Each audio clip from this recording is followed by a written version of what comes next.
दो important sectors आज हम डिस्कस करने वाले हैं, जिसमें हम बात करेंगे रूरल इकोनॉमी को लेकर और साथ ही साथ हेल्थ।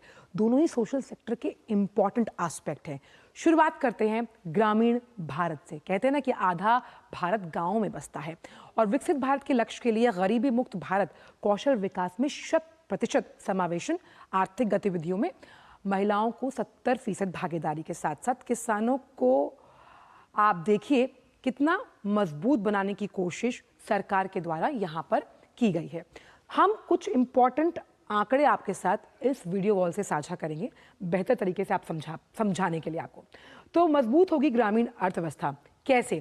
ग्रामीण समृद्धि और सशक्तिकरण का जो कार्यक्रम है, इसकी घोषणा कर दी गई है, कैसे इसको आगे लेकर जाया जाएगा। अब बजट 2025-26 में मेन होता है कि भाई पैसा कितना आवंटित किया गया। 1.88 लाख करोड़ रुपए का आवंटन पूरी रूरल डेवलपमेंट मिनिस्ट्री को दिया गया है। और ये इंपॉर्टेंट इसलिए है क्योंकि ये पिछले साल के अगर हम देखें तो उसके मुकाबले 5.75% ज्यादा है। और इस बजट को ग्रामीण विकास का रोड मैप माना जा रहा है। अब इसके अंतर्गत क्या क्या आता है देखिए, प्रधानमंत्री ग्राम सड़क योजना, इसके लिए 19,000 करोड़ रुपए, पिछले साल से 58% ज्यादा आवंटन है, क्योंकि गांव को जब आप शहर से जोड़ेंगे तभी तो आप आर्थिक प्रगति की बात करेंगे। आजीविका मिशन की अगर बात की जाए ग्रामीण से जुड़ी हुई, तो 19,000 करोड़ रुपए पिछले साल से इसमें देखा जाए तो 26% का ज्यादा आवंटन किया गया है कि आप अपना निर्वहन करने के लिए जो पैसा सरकार ने आपके हाथ दिया। मनरेगा के लिए 86,000 करोड़ रुपए जो है वो आवंटित किए गए हैं। और मनरेगा को कैसे आगे लेकर जाया जाएगा आर्थिक विकास के लिहाज से, ये भी इंपॉर्टेंट है। आवास योजना, आपका घर आपके पास है, आपकी सर पर छत है, तो कहीं ना कहीं आप अपने आप को बहुत सिक्योर्ड महसूस करते हैं।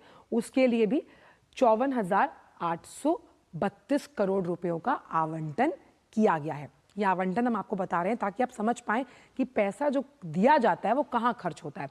राष्ट्रीय सामाजिक सहायता कार्यक्रम के लिए 9,652 करोड़ रुपए का प्रावधान है, जो ये सुरक्षा और संरक्षा प्रदान करेगा। हम बात करते हैं ग्रामीणों को। अब ये क्रेडिट स्कोर जो है, ये इतना इंपॉर्टेंट क्यों है? हम लोन लेते हैं, आप लोन लेते हैं तो आपका एक क्रेडिट स्कोर होता है, और ये जो क्रेडिट स्कोर है ना, ये दिखाता है कि भाई आप कितना ज्यादा लोन ले सकते हैं। और ये credit score very good, bad, very bad उस लिहाज से आंका जाता है कि आपने कितना लोन वापस किया है। ये क्रेडिट स्कोर आप किसानों को मदद करेगा लोन लेने के लिए। तो पब्लिक सेक्टर के बैंक ग्रामीण क्षेत्रों के लोगों के लिए ऋण जरूरतों के लिए विकसित करेंगे एक फ्रेमवर्क। ये फ्रेमवर्क एक मजबूत इकोसिस्टम को बढ़ावा देगा। स्वयं सहायता समूह, सेल्फ हेल्प ग्रुप्स की जो महिला उद्योग हैं, उनको व्यक्तिगत ऋण लेने में मदद मिलेगी, सुविधा मिलेगी। भाई सेल्फ हेल्प ग्रुप्स की महिलाओं का बहुत बड़ा योगदान होता है जब हम ग्रामीण अर्थव्यवस्था को बढ़ाने की बात करते हैं। अच्छा, ये प्रोग्राम बहुत इंपॉर्टेंट है, इस पर भी बात करना जरूरी है। ग्रामीण संपन्नता और रेजिलियंस कार्यक्रम से ग्रामीण विकास को गति मिलेगी। अब इसके प्रमुख 4 बिंदु हैं, उन पर बात करते हैं। क्योंकि राज्यों के साथ कोऑपरेशन जब हम करेंगे तो पहले चरण में 100 विकासशील कृषि जिलों से इस कार्यक्रम की शुरुआत की जाएगी। अब वो करेगा क्या? ग्रामीण महिलाएं, युवा किसानों और भूमिहीन लोगों को फायदा होगा। जो पलायन की समस्या से गांव जूझ रहे हैं, ये उसे खत्म करने के लिए बड़ा प्रावधान है। खेती पर आश्रित जो ग्रामीण हैं, उनको रोजगार जो है वो मिलेगा कि भाई, क्योंकि हम जानते हैं कि 70% आज भी आबादी खेतों से जुड़ी हुई है।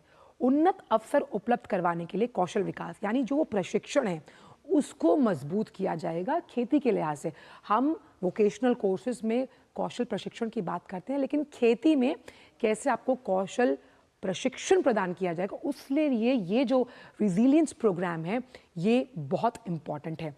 और ये अवसर कैसे समान रूप से आपको एक प्लेटफॉर्म पर लाने में मददगार साबित होंगे। तो उन्नत अवसर उपलब्ध करवाने के लिए कौशल विकास बल पर जोर दिया जाएगा, यानी कैसे जो तमाम आपके खेती से जुड़े हुए लोग हैं वो प्रशिक्षित होने के साथ साथ नए अवसरों का लाभ उठाते हुए, क्योंकि भाई जब चीफ इकोनॉमिक एडवाइजर साहब ने साफ तौर पर कहा कि कृषि जो है that is the future sector. Future sector कैसे होगा? वो तभी होगा जब ग्रामीण विकास को हम टेक्नोलॉजी से साथ जोड़ते हुए उसे आगे लेकर जाएंगे।